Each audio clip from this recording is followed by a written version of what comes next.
প্রিয় ছাত্রছাত্রীরা, আজকে আমি তোমাদেরকে এই ভিডিওর মাধ্যমে মাধ্যমিক 2025 সালের পরীক্ষার জন্য এবিটিএ টেস্ট পেপারে যে সমস্ত প্রশ্নগুলো দেওয়া আছে ভৌতবিজ্ঞানের 463 নম্বর পেজে, সেখানে ভৌতবিজ্ঞানের বিভাগ ক, খ এবং গ এর মধ্যে যে সমস্ত প্রশ্নগুলো আছে অর্থাৎ এমসিকিউ এবং এসকিউ যে প্রশ্নগুলো আছে সেগুলো আমরা আলোচনা করবো আজকে এই ভিডিওর মাধ্যমে।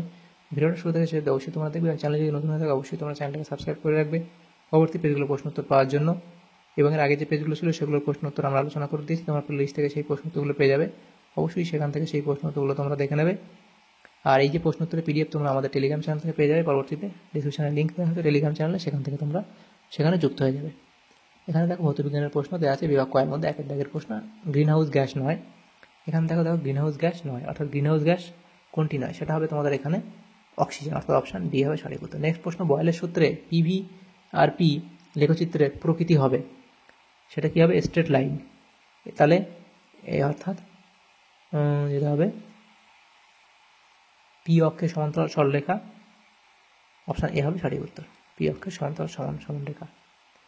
নেক্সট যে প্রশ্ন আছে দেখো, যেটা বলা হয়েছে 1.3, এসটিপিতে 1 লিটার হাইড্রোজেন গ্যাসের ভর, এসটিপিতে 1 লিটার হাইড্রোজেন গ্যাসের ভর হবে কি 0.089 গ্রাম। এরপরে প্রশ্ন, কঠিন তরল ও গ্যাসের আয়তন প্রসারণ গুণাঙ্ক যথাক্রমে alpha s, gamma s, gamma l ও গামা জি হলে এখান থেকে কোনটা তোমাদের সঠিক হবে?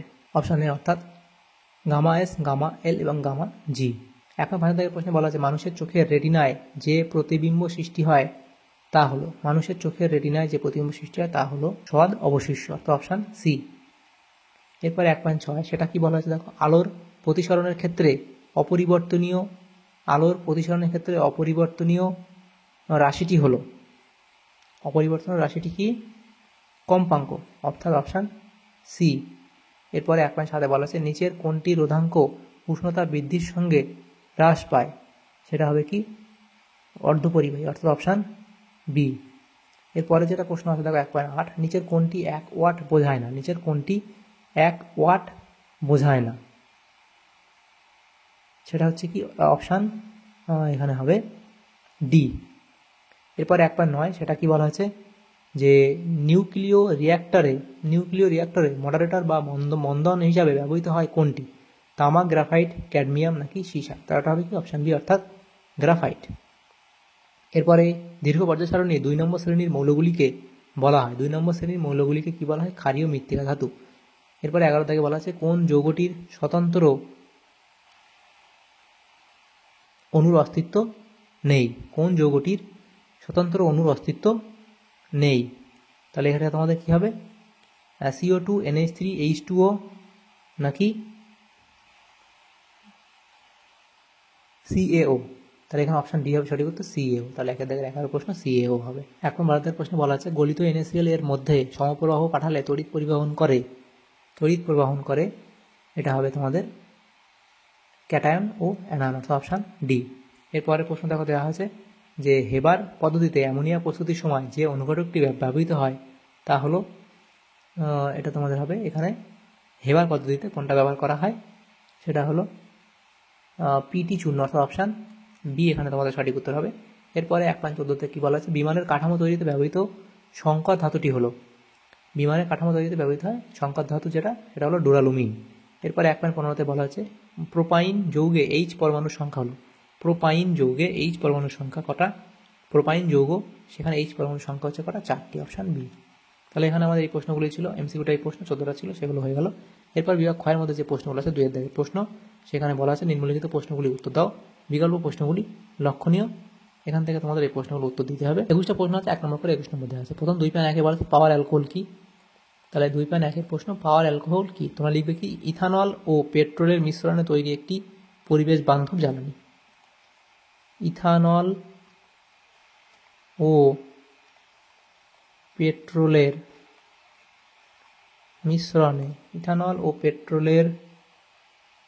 মিশ্রণে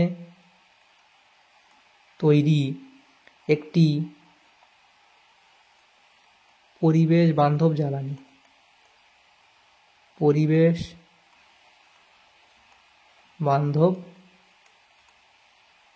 জ্বালানি, সেটা হলো কি?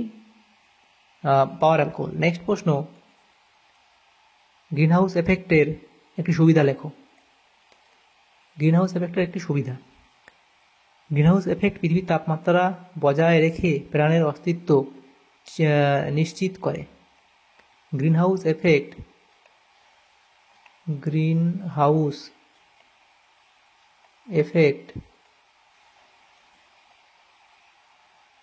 পৃথিবীর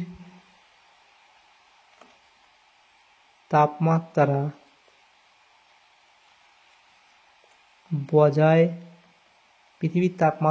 বজায় রেখে প্রাণের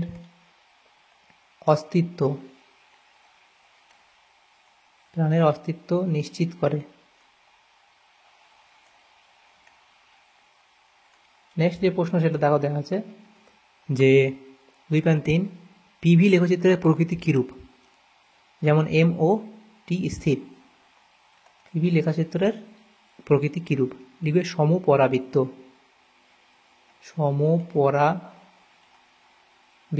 নেক্সট প্রশ্ন 2.4 0 ডিগ্রি সেন্টিগ্রেড, 0 ডিগ্রি ফারেনহাইট ও 0K এর মধ্যে কোনটি উচ্চতর উষ্ণতাকে নির্দেশ করে?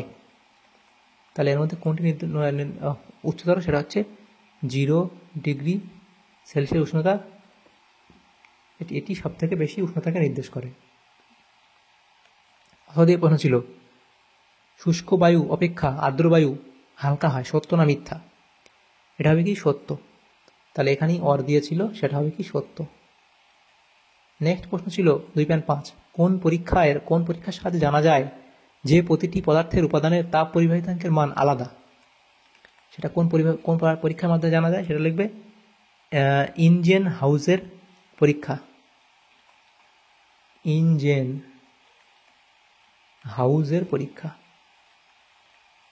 ইনজেনহাউজের পরীক্ষা থেকে সেটা জানা যায়। নেক্সট প্রশ্ন 2.5 অর্থ দিয়েছিল শূন্যস্থানের তাপ পরিবাহিতাঙ্কের মান কত? শূন্যস্থানের তাপ পরিবাহিতাঙ্কের মান কত? সেটা লিখবে 0। এরপরে দেখো 2.6 একটি গোলীয় দর্পণের ফোকাস দূরত্ব f দর্পণটিকে জলে নিমজ্জিত করলে ফোকাস দূরত্ব কত হবে? ফোকাস দূরত্ব FE থাকবে। কোন ধরনের রশ্মির মানবদেহে ভিটামিন ডি তৈরি করে? 2.7 সেটা হবে আল্ট্রাভায়োলেট রশ্মি।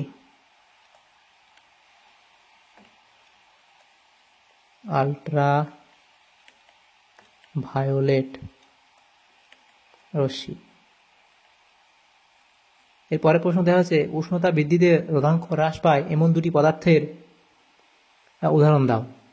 তাহলে এখানে 2.8 প্রশ্ন উত্তরটা এখানে লিখে দিই। সেটা হবে কি সিলিকন এবং জার্মানিয়াম।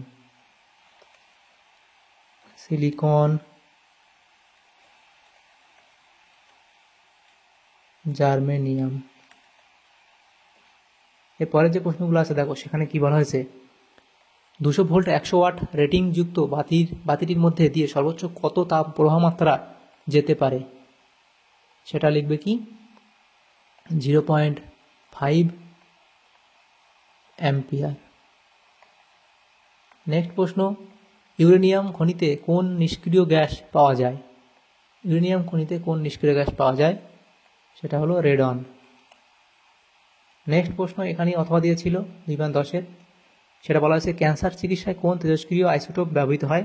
লিখবে কোবাল্ট 60। কোবাল্ট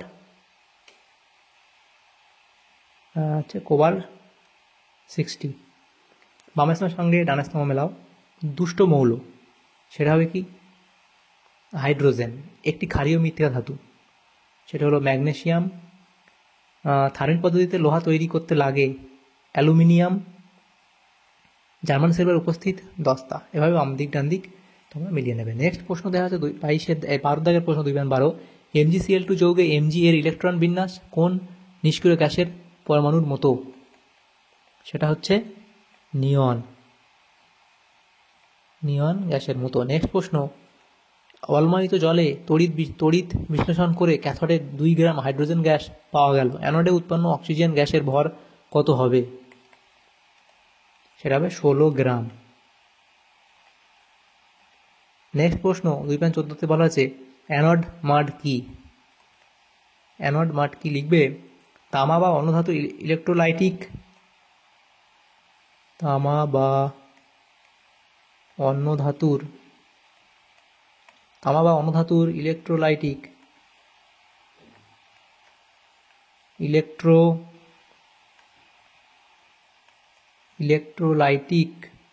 পরিশোধনের সময়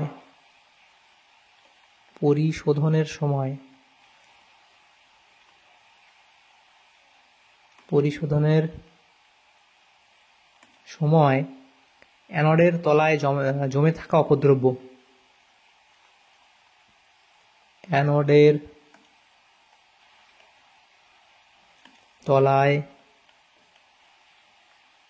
জমে থাকা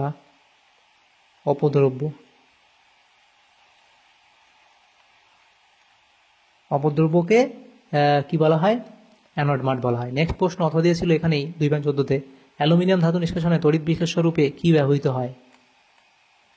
অ্যালুমিনিয়াম ধাতু নিষ্কাশনে তড়িৎ বিশ্লেষ্য রূপে কি ব্যবহৃত হয়? লিখবে অ্যালুমিনা।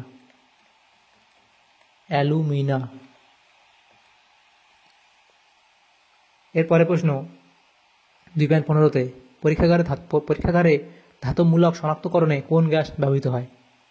পরীক্ষাগারে ধাতবমূলক শনাক্তকরণে কোন গ্যাস ব্যবহৃত হয়? লিখবে হাইড্রোজেন ক্লোরাইড, অর্থাৎ HCl, হাইড্রোজেন ক্লোরাইড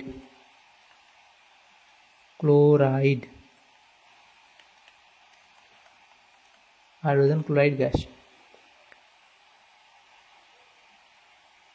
এরপরে প্রশ্ন 2.16, নাইট্রোলিন কি? তো সেটা তোমরা লিখবে যে ক্যালসিয়াম সায়ানামাইড ও কার্বনের ধূসর মিশ্রণকে, ক্যালসিয়াম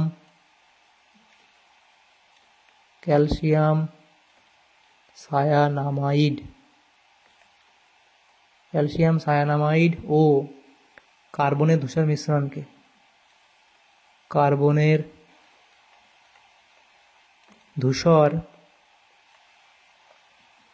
মিশ্রণকে নাইট্রোলিন বলা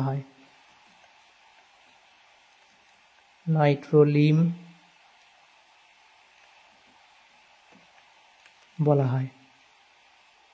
এরপরে প্রশ্ন CH3CH, আচ্ছা, ওলিয়ামের রাসায়নিক নাম ও সংকেত লেখো। এখানে ছিল অথবা দিয়ে ওলিয়ামের রাসায়নিক নাম ও সংকেত লেখো। সেটা লিখবে পাইরোসালফিউরিক অ্যাসিড,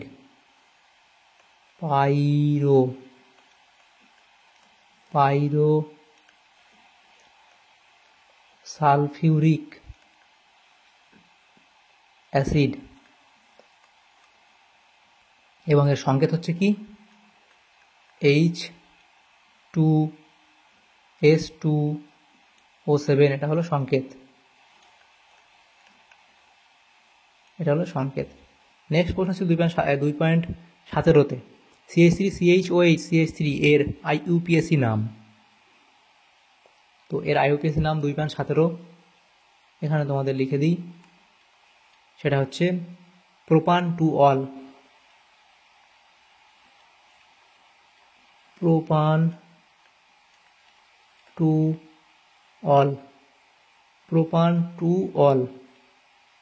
এর পরের প্রশ্ন ছিল, সেটা হচ্ছে অথবা দিয়ে প্রশ্ন, মিথেন CH4 মিথেন এর অণুর HCH বন্ধন কোণ কত? এটা হচ্ছে 109 ডিগ্রি 28 মিনিট। এরপর 2.18 ছিল সংকেত লেখো 2-মিথাইল প্রোপিনের সংকেত। 2-মিথাইল প্রোপিন এর সংকেত হচ্ছে কি? CH3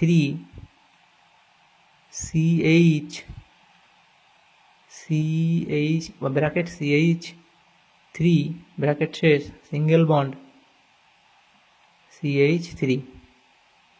তাহলে এটা হলো সংকেত। তাহলে এখানে এই 18টা প্রশ্ন ছিল, সেগুলো আমরা আলোচনা করলাম সংকেত। তার একবার দেখে নাও। CH3 single bond CH3 single bond CH3। এরপরে প্রশ্নগুলো আছে দেখো, 3-এর দাগের প্রশ্ন, বিভাগ গ। সেখানে যে প্রশ্নগুলো আছে প্রত্যেকটা প্রশ্ন 2 নম্বর 9টা প্রশ্ন আছে, 8 নম্বর দেওয়া হয়েছে এখানে। এই প্রশ্নগুলো আমরা নেক্সট পেজে আলোচনা করব। তো প্রথম যে প্রশ্ন সেটা হচ্ছে কি, স্থিতিশীল উন্নয়নের জন্য প্রয়োজনীয় দুটি উপায় লেখো। পরিবেশ সুরক্ষা এবং দ্বিতীয় কি লিখবে, সামাজিক সমতা, এ দুটো লিখবে। নেক্সট, ওজোন স্তর কীভাবে সৃষ্টি হয়, সংশ্লিষ্ট আলোক রাসায়নিক বিক্রিয়াটি লেখো। তো ওজোন স্তর কীভাবে সৃষ্টি হয়, তার আলোক রাসায়নিক বিক্রিয়া, এগুলো লিখবে।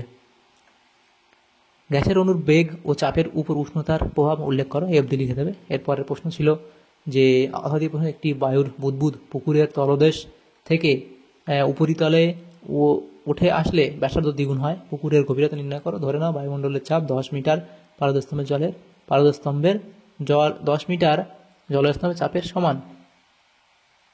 তো এটা দেখো P1 V1 সমান P2 V2, এই সূত্র আমরা অবলম্বন করবো। প্রদত্ত তথ্য যেগুলো দেওয়া আছে সেগুলো আমরা লিখলাম, যে পুকুরের পাদদেশে বুদবুদের চাপ P1 সমান PA প্লাস PHG, যেখানে PA এটা এবং PG, এখানে তারপর দেখো রো G ইন্টু H, সেটা কি, জলের চাপ পুকুরের গভীরতার কারণে।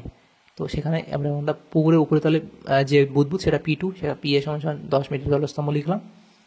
তা ব্যাসার্ধের দ্বিগুণ হওয়ায় আয়তন কি হবে, সেটা তোমাদের প্রাথমিক আয়তনের 8 গুণ হয়ে যাবে, কারণ দেখো V সমানুপাতিক R3। তাহলে এরপরে দেখো এরপরে যে সময় সূত্র অনুযায়ী সম্পর্ক, অর্থাৎ এই সূত্রে আমরা ভ্যালুগুলো বসাবো, এই মানগুলো P1 V1 সমান P2 V2 ভ্যালুগুলো বসালে আমাদের রো G ইন্টু H এর মান আসবে। এবার জলের ঘনত্ব রো ইকুয়ালস টু 1000 kg/m3 এবং G এর মান 10 মিটার পার সেকেন্ড স্কোয়ার এবং এটা PA, সেটা 10 মিটার জলস্তম্ভ। সুতরাং এই ভ্যালুগুলো এখানে বসালে পুকুরের গভীরতা কত আসবে, 7 মিটার, H 7 মিটার। অঙ্কটা করে নেবে হবে। নেক্সট প্রশ্ন দেখা হচ্ছে দেখো 3.3, দেখা যায় একটি উত্তল দর্পণের ফোকাস দৈর্ঘ্য F ইকুয়ালস টু 2F, যেখানে R বক্রতা ব্যাসার্ধ। তো এখানে পুরো ডিটেলস লিখে দেওয়া হয়েছে, এই অবধি তোমরা লিখে দেবে। এরপরে প্রশ্ন দেওয়া আছে দেখো, অথবা দিয়ে প্রশ্ন, চিত্রসহ উত্তল লেন্সের আলোক কেন্দ্র ও ফোকাস বিন্দু কাকে বলে লেখো। তো আলোক কেন্দ্র কাকে বলে তো লিখবে এখানে, এবং ফোকাস বিন্দু কাকে বলে অবধি লিখবে। তো বই থেকে তোমরা এই ছবিটা পেয়ে যাবে, আলোক কেন্দ্র এবং ফোকাস দৈর্ঘ্য, সেটা তোমরা দেখে নিও। 3.4 বলা আছে তড়িৎ চুম্বকীয় আবেশ সম্পর্কিত ফ্যারাডের সূত্রগুলি বিবৃত করো। প্রথম সূত্র দ্বিতীয় সূত্র দুটো লিখে দেবে, ফ্যারাডের সূত্র। নেক্সট ছিল প্রশ্ন, দেখাও যে Cl আয়নীয় বন্ধন করে Mg এর সঙ্গে কিন্তু সমযোজী বন্ধন করে H এর সঙ্গে, সেটা কেন। তো এটা তোমরা FD দুটো লিখে দেবে। নেক্সট প্রশ্ন, আয়নীয় যৌগগুলি কঠিন অবস্থায় তড়িৎ পরিবহন করে না কিন্তু গলিত বা জলে দ্রবীভূত অবস্থায় তড়িৎ পরিবহন করে কেন, কঠিন অবস্থায় কেন করে না সেটা লিখবে, এবং গলিত অবস্থায় কেন করে সেটা FD লিখবে। নেক্সট প্রশ্ন যেটা দেখা হয়েছে সেটা হচ্ছে লুইস ডট দেখাও, CO2 এর লুইস ডট দেখাতে বলা আছে, CO2 লুইস ডট তোমরা দেখাবে। 3/7 প্রশ্ন বলা আছে হেবার পদ্ধতিতে অ্যামোনিয়া প্রস্তুতির শর্ত সহ সমীকরণ লেখো। তো হেবার পদ্ধতি অ্যালুমিনা ও K2, হেবার পদ্ধতিতে যে অ্যালুমিনা ও K2O মিশ্রিত আয়রন চূর্ণ অনুঘটকের উপস্থিতিতে 200 বায়ুমণ্ডলীয় চাপে 550 ডিগ্রি সেন্টিগ্রেড তাপমাত্রায় নাইট্রোজেন ও হাইড্রোজেন বিক্রিয়া করে অ্যামোনিয়া উৎপন্ন করে। তো সে রাসায়নিক সমীকরণ তোমরা লিখবে, এখানে লিখে দেবে, তাহলে এই প্রশ্ন উত্তর হয়ে যাবে। নেক্সট প্রশ্ন দেওয়া হচ্ছে দেখো, থার্মিক পদ্ধতিতে ধাতু নিষ্কাশনের নীতি ও সমীকরণ উল্লেখ করো, সেটাই অবধি লিখবে। এবং অথবা প্রশ্ন, জিঙ্ক ও লোহার প্রধান আকরিক নাম ও সংকেত লিখতে, এর মধ্যে যে কোনো একটা লিখবে, তাহলেই হবে।